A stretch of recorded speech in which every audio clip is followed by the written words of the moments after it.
dalam rahim seorang perempuan adalah cikal bakal kehidupan seorang manusia.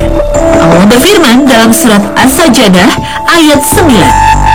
ثم سواه ونفخ فيه من روحه وجعل لكم السمع والأبصار والأفئدة قليلا ما تشكرون.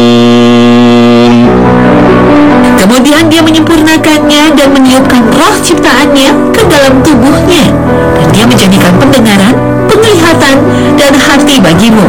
Tetapi sedikit sekali kamu bersyukur. Menurut hadis riwayat Ibnu Mas'ud, roh ditiupkan ketika janin berusia 120 hari.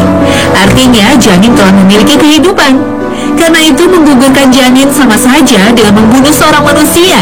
Haramlah hukumnya. Kehidupan janin haruslah dihormati selayaknya manusia yang berhak untuk hidup dan wajib dijaga.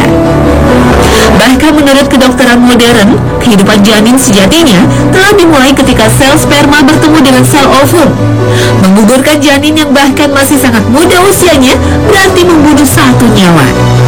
Ulama Hanafiyah pun menyetujui penetapan hukum haram tak peduli usia janin.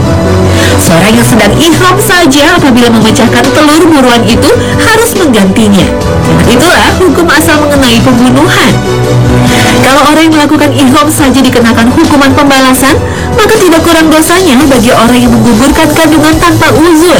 Astagfirullahaladzim. Dunia kedokteran semakin berkembang pesat. Pertumbuhan janin bisa dipantau dengan penggunaan ultrasonografi. Dengan alat ini, kondisi janin yang tidak normal bisa dideteksi. Lalu apakah menggugurkan janin yang diprediksi lahir tidak normal atau cacat diperbolehkan? Alasan ini tidaklah bisa dibenarkan, karena pada kenyataannya banyak manusia yang bisa bertahan hidup walaupun mengalami cacat. Ketidaknormalan fungsi tubuh seorang yang cacat tidak menghalangi mereka untuk berkreasi bekerja sama dengan orang lain. Bahkan terkadang mereka memiliki kemampuan melebihi manusia normal pada umumnya. Lagi pula, bukankah manusia diciptakan untuk diberi cobaan sebagai ujian terhadap mereka sendiri? Inna khalaqnal insana min nutfatin amsyajin nabtalihi faja'alnahu sami'an basira. Sesungguhnya kami telah menciptakan manusia dan setetes mani yang bercampur yang kami hendak mengujinya. Al-Quran Surat Al-Insan ayat 2. لقد خلقنا الإنسان في كبد. Sesungguhnya kami telah menciptakan manusia berada dalam susah payah. Al-Quran Surat Al-Balad ayat 4. Bagi pasangan suami istri yang sah, hamil adalah suatu anugerah. Janin benar-benar dijaga, dicinta, dan ditunggu kelahirannya.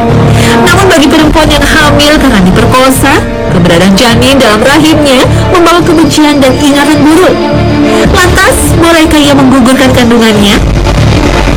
Para ulama ada yang berpendapat bahwa menggugurkan janin karena perkosaan tetaplah haram hukumnya.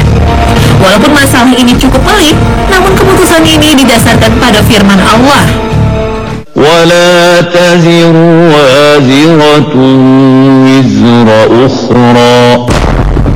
Dan seorang yang berdosa tidak dapat memikul dosa orang lain. Al-Quran Surat Al-Isra ayat 15. Dosa tak menyentuh janin pun ketika ia adalah hasil zina. Maka ketika seorang perempuan diperkosa dan hamil, meski berat, ia seyogyanya menjaga kehamilannya sampai dilahirkan. Karena Rasul bersabda bahwasannya tiap-tiap anak itu dilahirkan dalam keadaan fitrah, suci, dan bertauhid. Tak akan lalai Allah membalas setiap keletihan, kesusahan, dan derita yang harus ditanggung perempuan selama ia mengandung janin hasil sebuah perkosaan. Innama yuwaffas sabiruna ajrahum bighairi hisab. Sesungguhnya hanya orang-orang yang bersabarlah yang dicukupkan pahala mereka tanpa batas. Al-Quran Surat Az-Zumar ayat 10. Ujian itu akan selalu menimpa seorang hamba sampai Allah Allah membiarkannya berjalan di atas bumi dengan tidak memiliki dosa. Hadis riwayat Tirmizi. Para ulama ada yang berpendapat bahwa menggugurkan kandungan diperbolehkan apabila keselamatan ibu dipertaruhkan. Jika janin dipertahankan, nyawa ibu akan terancam. Karena ibu merupakan pangkal atau asal dari kehidupan janin, sedangkan janin adalah far'o atau cabang, maka tidak boleh mengorbankan yang asal atau pokok demi kepentingan cabang.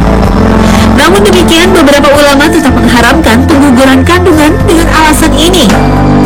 ولا تقتلوا النفس التي حرم الله إلا بالحق.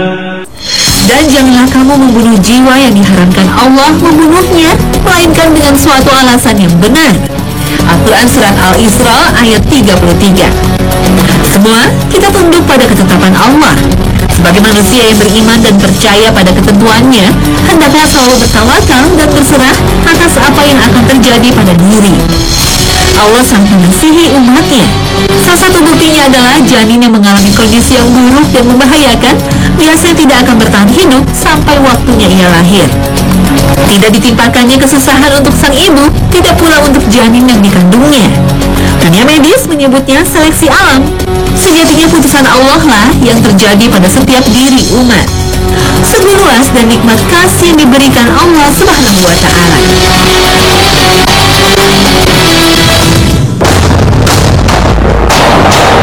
Beberapa daerah di Indonesia mengenal tradisi selamatan hamil, salah satunya di Jawa. Tradisi selamatan telonan, ditoni atau tingkepan adalah hal yang lumrah dilakukan. Pada selamatan ini, ibu hamil harus melalui prosesi-prosesi ritual tertentu, mulai dari siramar, memasukkan telur pada kain yang dipakai ibu hamil, prosesi ganti baju 7 kali, dan berbagai prosesi lainnya. Setiap prosesi mengandung simbol dengan tujuan tertentu. Melihat prosesi ritual tingkepan ini, nampak adanya perpaduan budaya Jawa dengan ajaran Islam. Bagaimanakah Islam memandang tradisi selamatan seperti ini?